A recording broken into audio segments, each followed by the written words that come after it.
কোথায় এসে আমি ময়ূর দেখতে পেলাম। So hello viewers, welcome back to my channel. তো সেদিন চলে গিয়েছিলাম আমার বাড়ির থেকেই কিছুটা সামনেই একটা পিকনিক স্পটে, আর সেখানে যাওয়ার রাস্তাটা ছিল ঠিক এই রকমই সবুজে ঘেরা। যাওয়ার সময় এই রাস্তা ধরে সবুজের মাঝ দিয়ে সূর্যের আলো যখন পড়ছিল, বেশ লাগছিল দেখতে। ঠিক কতটা সুন্দর লাগছিল এই ল্যান্ডস্কেপটা দেখলেই বুঝতে পারবে। এইরকম ডেস্টিনেশনগুলো আমাদের নর্থ বেঙ্গলে কমন ব্যাপার। এখানে লুকিয়ে আছে এরকমই কোনায় কোনায় সব সুন্দর সুন্দর ডেস্টিনেশন। তারই একটাতে চলে এসেছিলাম, যেটা হলো টিপুখোলা। ছোট্ট এই ব্রিজটা পার করতেই তোমরা পৌঁছে যাবে টিপুখোলা পিকনিক স্পটে।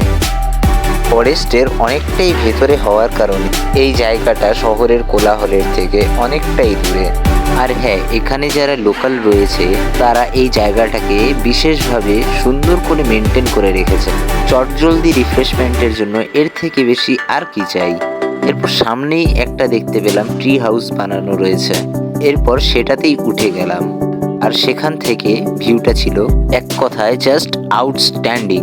আনএক্সপেক্টেডলি এরপরে ময়ূরও দেখতে পেলাম। এটা একদমই লাক বাই চান্স ছিল, কারণ ময়ূর দেখতে পাওয়াটা সবসময় ঘটে না। চিড়িয়াখানায় ময়ূর দেখা আর ওয়াইল্ড লাইফ নেচারে এসে ময়ূর দেখার মধ্যে অনেকটাই ডিফারেন্স।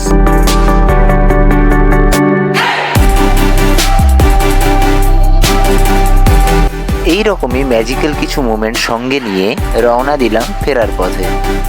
মাঝে এক পশলা বৃষ্টি হওয়ার কারণে রাস্তাটা ভেজা ছিল, তাই বেশ লাগছিল।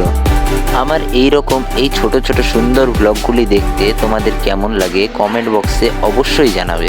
And don't forget to do like, share and subscribe. দেখা হচ্ছে নেক্সট ব্লগে।